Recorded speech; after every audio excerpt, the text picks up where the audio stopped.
అనకాపల్లి జిల్లా నక్కపల్లి మండలం అమలాపురంలో హోంమంత్రి వంగలపూడి అనిత పర్యటించారు. సుపరిపాలనలో తొలి అడుగు కార్యక్రమంలో భాగంగా ఇంటింటికి వెళ్లి సంక్షేమ పథకాల గురించి వివరించారు. గ్రామస్తులతో ముఖాముఖి నిర్వహించిన హోంమంత్రి ప్రజల యోగక్షేమాలు అడిగి తెలుసుకున్నారు.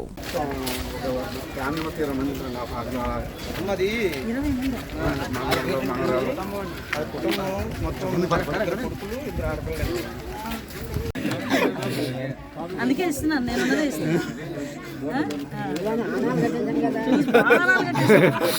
పెన్షన్ మర్చిపోయాడుగా నన్ను మర్చిపోయాడు.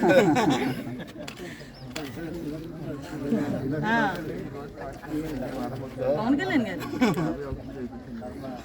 ఇవి చంద్రబాబు నాయుడు కొడుకు లోకేష్ బాబు, రామారావు గారు, ఎన్టీ రామారావు గారు. బాగుందా?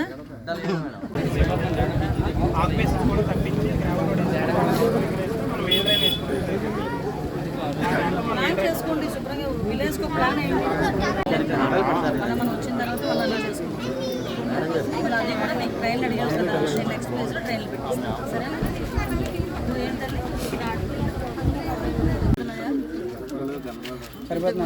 ఇంతకుముందు తక్కువ ఉండేది. 4,000 ఇస్తున్నారు. చంద్రబాబు నాయుడు గారు చెప్పినట్టు ఇస్తున్నారా? మరి ఇస్తున్నారా? మీరు అందరూ ఇప్పుడు ఏం ఎలక్షన్లు ఏం లేవు. ఉదయాన్నే వచ్చి మీ ఊరు ఎలా ఉంది, నువ్వు ఎలా ఉన్నావు అందరూ చూసి రమ్మని నాకు చంద్రబాబు నాయుడు గారు, అందుకే వచ్చాను. అలాగేనా? ఇది ఇలా పట్టుకో. సరే, ఇంకో పాంప్లెట్ కూడా ఇవ్వండి ఒకసారి.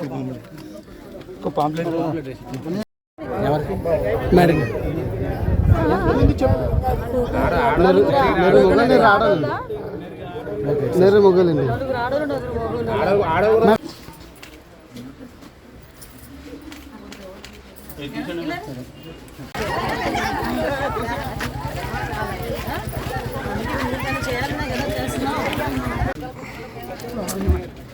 హలో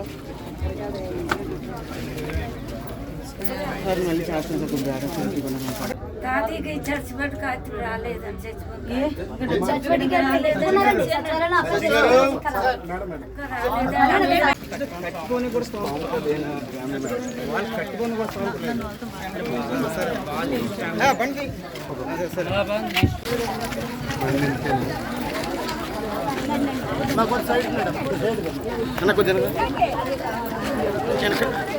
కింద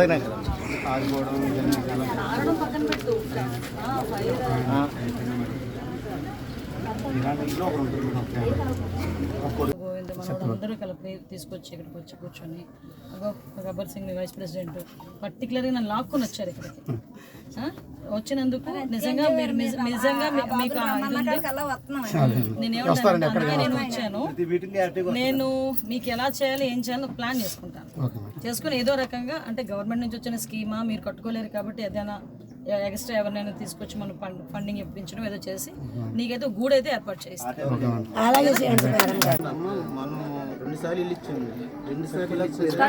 ఎంతమంది పిల్లలు నీకు?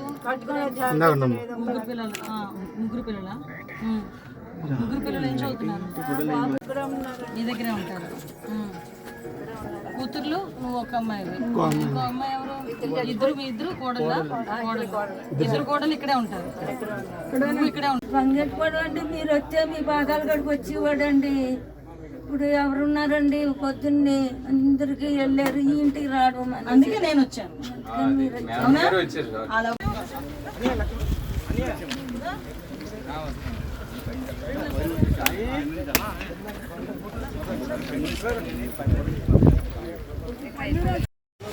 సుపరిపాలనలో తొలి అడుగు కార్యక్రమానికి మీ ఊరు రావడం జరిగింది. ఈరోజు మీ గ్రామంలో ఇంటింటికి తిరగలేదు. ఓ సంవత్సరమైన సందర్భంగా కూటమి ప్రభుత్వం ఓ సంవత్సరమైన సందర్భంగా పెద్ద లక్ష్మణరావు గారికి, ఈరోజు ఈ కార్యక్రమానికి ముఖ్య అతిథి రాష్ట్ర హోంశాఖ మంత్రులు సోదరిమణి అనితమ్మ గారికి, ఒక మంచి వాతావరణం. అందరూ కూడా అమాయకులు, రోజువారీ కూలి పనికి వెళ్తేనే కానీ ఆ రోజు పూట గడవని కుటుంబాలు చాలా మంది ఉన్నారు. ఈ రోజు వాళ్ళందరికీ కూడా సంక్షేమ కార్యక్రమాలు అందించాలి, వాళ్ళందరినీ కూడా ఒక మంచి భవిష్యత్తు ఇవ్వాలనే ఉద్దేశంతోనే ఎన్డీఏ కూటమి వచ్చిన తర్వాత ప్రత్యేకంగా డిజైన్ చేసుకున్నాం, ప్రోగ్రామ్ డిజైన్ చేసుకున్నాం. ముఖ్యంగా దీనిలో భాగంగానే ఈరోజు మీ అందరికీ తెలుసు, పెన్షన్లు ఇంతకు ముందు గవర్నమెంట్ 1000 రూపాయలు పెంచడానికి 5 సంవత్సరాలు పట్టింది. కానీ ఈ రోజు చంద్రబాబు నాయుడు గారు వచ్చిన తర్వాత 4000 రూపాయలు పెన్షన్ చేస్తామన్నది కాస్త ఆయన ఇంకా అధికారంలోకి రాకముందే ఒక నెల ముందు నుంచి 4000 రూపాయలు ఇచ్చి, మేము అధికారంలోకి వచ్చిన తర్వాత 1వ నెల 7000 రూపాయలు మీ ఇంటింటికి తీసుకొచ్చి ఇచ్చిన పరిస్థితి కనిపిస్తాము. ఏదైనా ఒక మంచి కార్యక్రమం నడిపించేటప్పుడు దాన్ని కొనసాగించాలి తప్పించి దాన్ని ఆపకూడదనే ఉద్దేశంతో ఆ రోజు మీ అందరికీ కూడా జగన్మోహన్ రెడ్డి వచ్చి అమ్మఒడి అందరికీ ఇచ్చేస్తానని చెప్పి ఓట్లు వేయించుకున్నాడు.